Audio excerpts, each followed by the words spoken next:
Hey, what's happening? What's poppin', everybody? You got the BBC King Iron Flash Gaming versus OP Jellison Week 5 of the GBA.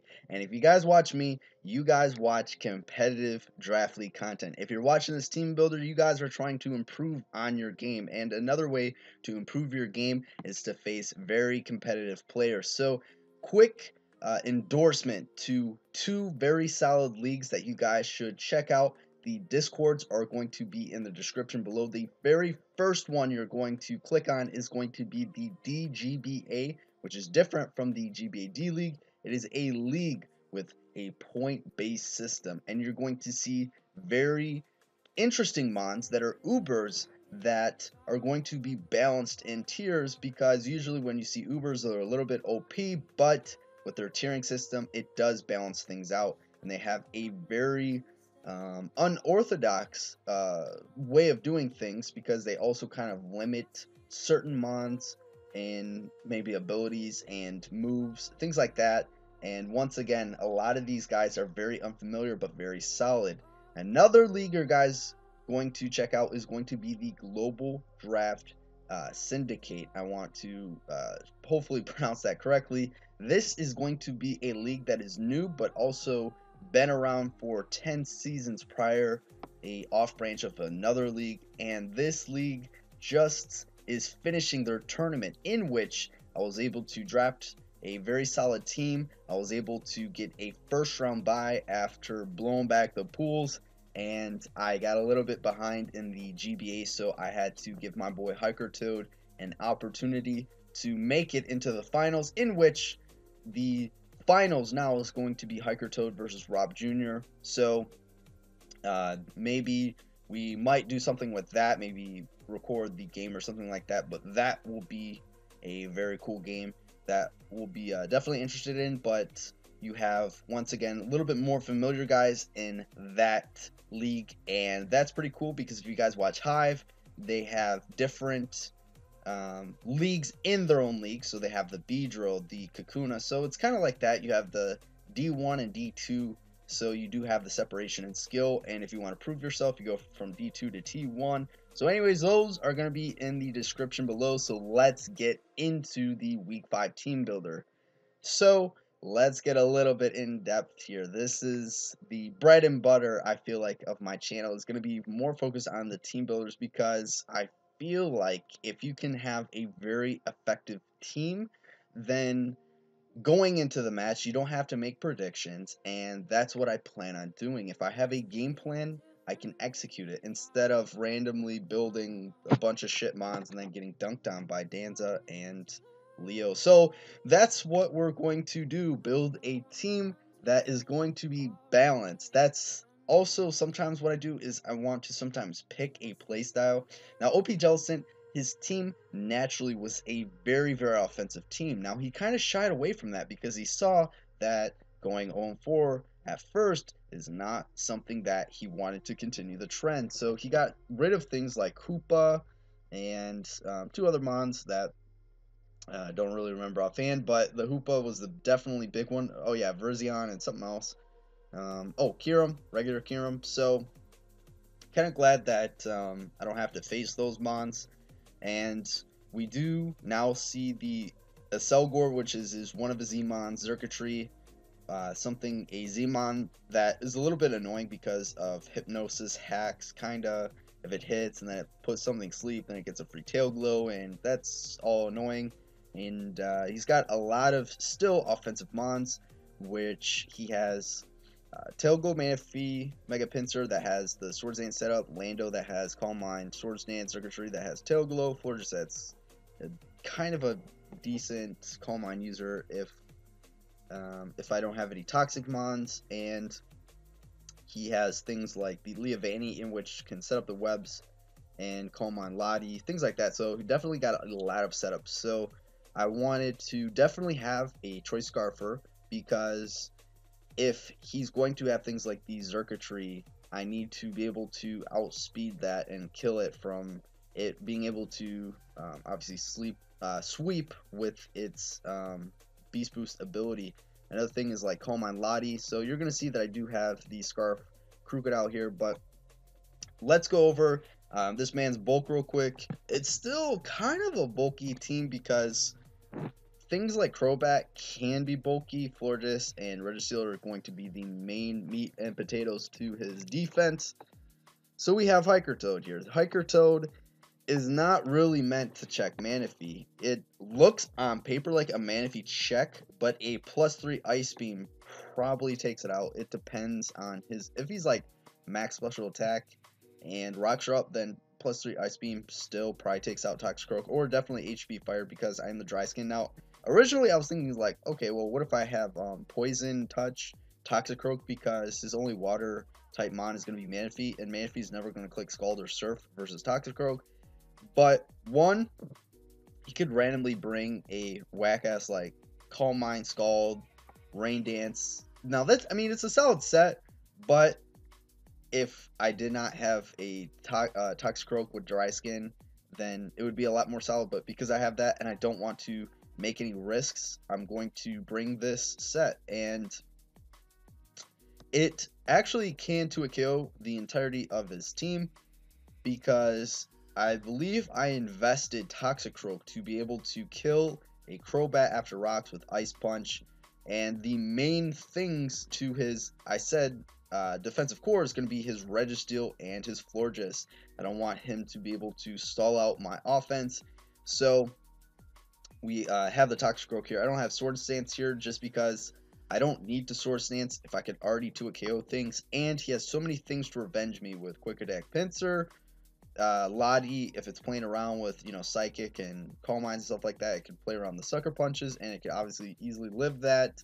Lando, that can obviously kill me. He has so many things that can naturally just bop Toxicroak. So that is why I'm just going to run Life Orb for attacks, because I feel like Sucker Punch definitely can help versus Lottie, and just getting some chip versus team. Maybe a Choice Scarf Circuitry, things like that. I decided not to run speed on the Toxicroak only because if I were to run speed on Toxicroak, I actually need to run Adamant to be able to kill the Crobat as it switches into Stealth Rocks, and I feel like that's very, very important just because if I don't kill it, then he gets off a free roost, and he can freely roost because there's nothing that I can actually hit it then, because Drain Punch, Gunk Shot, Ice Punch is not going to be doing any damage to it, and it can just roost stall me, and if it can do that, then there's really not a point to bring Toxicroak in this match, because the whole point is it comes in and it gets a kill, and if I can't do that, then I waste that. So that's going to be the Toxicroak and the next breaker. So we have 2 breakers, 2 win condition late game once my conditions are met, and then the 2 bulky mons. So the next breaker on my team is going to be Garchomp. So once again, his meat and potato defensive mons are going to be Florges, Registeel. Registeel obviously can carry Choco Berry for Earth Power Mega Diancie. So another thing is Garchomp easily, or Xurkitree can run something like a Choco Berry to deal with things like my Crocodile and Garchomp, things like that. So Groundium, I feel like, is going to be my best choice because though I could obviously run Dragonium, I don't really want to go that route just because I feel like if he does bring Registeel, it's going to be Choco Berry, and I don't really expect him to go Lottie on a Garchomp. And even if he does, I have countermeasures to that. And if I do set up a Sword Dance, then I will be able to kill the Manaphy. And it's also pretty much Garchomp. I can Earthquake into Z Earthquake to be able to kill Manaphy if it's not bulky at all. Now, I was debating, as you can see, I'm not running any speed on Zapdos. I was contemplating, what if I run pretty much Timid max speed Zapdos? Problem with that is, so the advantage of running something like that is if he does decide to run a bulky Manaphy, then that could be very, very annoying. So if I have a speedy Zapdos, I can capitalize over that. But the problem with that is if he's Timid max speed Ice Beam, then it's not going to be reliant. It's only going to be a 50% chance that that really works out for me. And I didn't want to take that on. So I kind of expected him to bring a speedier Manaphy because he's a OU Smogon player, and he doesn't really tend to run these like very specifically calced EVs to avoid certain things. So we're going pretty much basic cookie there. Stone Edge obviously for the Mega Pincer, and Outrage obviously can kill the, well, to kill the Mega Pincer if I don't want to miss. Outrage is going to be very, very consistent because once I do get rid of the bulkier mons, then Outrage is pretty much free versus everything else other than his, as I said, 2 fat mons. And this can also be a very good Lando check because it does outspeed that, and it could be a pretty decent pincer check because once again I can get the rough skin onto it. It could potentially pivot. Garchomp can naturally pivot from a Stone Edge into a return, in which Mega Pincer is always forced to pretty much go for Stone Edge for Zapdos because Zapdos can kill with the T-Bolt. So if I pivot out into the Garchomp on the Stone Edge, then I live the return the next play, get some chip, rough skin, and then I could either Outrage if I don't want to miss or Stone Edge. So now we're going to be going over into the defensive, the offensive portion of the team. So in order for these win cons to thrive, the conditions that must be met are, for Crocodile, let's go over Crocodile real quick. Obviously, this is going to be very, very reliable to get revenges versus the Crocodile. Things like Manaphy that's heavily weakened, things like Mega Pincer, I can Stone Edge it, get the Intimidate off, so even if he tries to set up sword stances and Mega Dancy somehow gets taken out by a Lottie or something like that, I do have a very reliable way to deal with that. And obviously, mostly, I'm not going to mess around with speed tiers. I'm just going to go max speed. For the Circuitry, I have enough Spadef to live a Dazzling Gleam after Stealth Rocks, and if he's running something like Energy Ball, then he definitely could sneak one on me, but I feel like Dazzling Gleam is a little bit more reliant. The Pursuit can be very, very clutch versus something like a Lottie, because even though Mega Dancy, I am running max speed for the Lottie, if he's either Choice Scarf or he's max speed himself, he might be able to catch my Mega Dancy and take that out. But I also don't have to first turn Mega. But Earthquake is a win condition if, you know, if it's something like Circuitry, Manaphy, Weaken Florges, and Registeel, something like that, Pyroar. Selgor doesn't really appreciate this. This also can outspeed the Selgor if he does bring it, even though he's probably going to sack it early because it's going to be Spike's lead.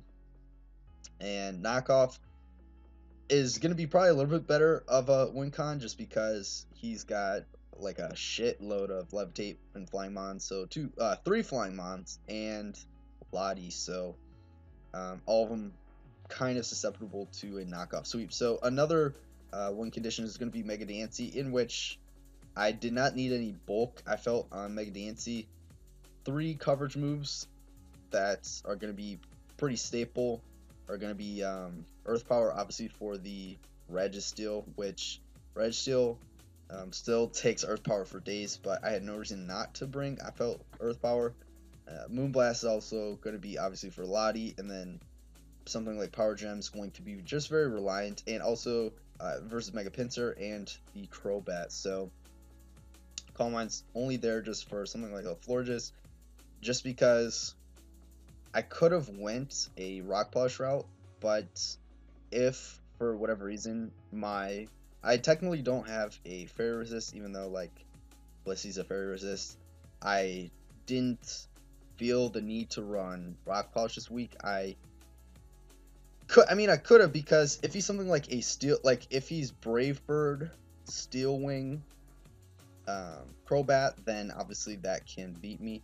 But if I have a Zapdos, then Crobat is going to be out of the way. And I believe other than Crobat and technically a Selgor, which once again is probably going to die right from the get-go because it's going to be Spike's lead, then I don't really need to outspeed things. And yeah, so anyways, that's going to be my Mega Dancy. So now the fat portion of the team, the Blissey is actually going to have SpDef investment, which is crazy just because like you never see SpDef investment on Blissey. But pretty much if he does like set up tail glows with Manaphy, he's not going to be able to kill this Blissey with a Manaphy.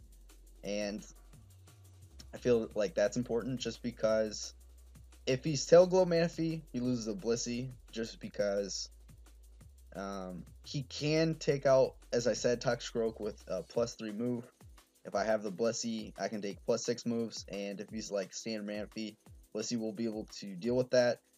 Xurkitree, on the other hand, can technically be dealt with Blissey, kind of, but he's also a Z-move user, and if he blows me back with a Z-move T-Bolt at +6, he's obviously going to take me out, but I do have two T-Bolt immunities. Do not plan on really switching them in unless I feel like it is my best play, depending on if they really don't have a need on the match, just because Blissey definitely can be a very good win condition. In this game, I have 3 ways in which to win this game. So I can win this game just by these 2 mons. I can win from a defensive point in time, just because with the combination of Blissey and Zapdos, it's going to be very, very difficult in order for him to break that. So the only things that can break something like that is a Z-move Xurkitree with Tail Glow. What else can I mean, if he gets a Toxic on Zapdos, technically he can break that down as well, but he may not have it. Lottie, if he's Psyshock, might be able to take out this core. But I mean, he's really got to play that perfectly, and he's obviously got to be Psyshock. And Lando might be able to break this core too if he sets up on the Blissey, and then I go out into the Zapdos, and then he's able to take me out with a Stone Edge. Then that could be another scare route. But I mean, for the most part, I can definitely win from a defensive point in time. I can maybe win with Toxicroak and Garchomp, in which these mons might put me so far ahead of the game, in which if I go out into let's say Mega Diancie, and then I expect him to go out into Registeel instead of going for Earth Power, I can just go out in a Toxicroak, I can just go out into Garchomp, and I can just really start getting ahead in the games. So I've been playing a little bit of chess, and there's value in which certain pieces are going to be a little bit worth more in the early game. So that's kind of why I decided to lead them in the team builder. Early game, these are going to be a little bit more valuable because they are meant to break the walls. And if I break the walls, then it sets up for the late game cleaners. And Blissey and Zapdos are just here to wall. So essentially, I have so many different dynamics in which, playstyle wise, that I can win this game. Depending on what he brings, I feel like if he's going to beat me, he's got to think outside of the box, and he's got to play like a god. Have not seen that from OP Jellicent in the D League, but he is very solid outside that, so hopefully we got a very solid game upon us. The game's going to be uploaded on time, believe it or not, and until next time, I'm signing out. Peace.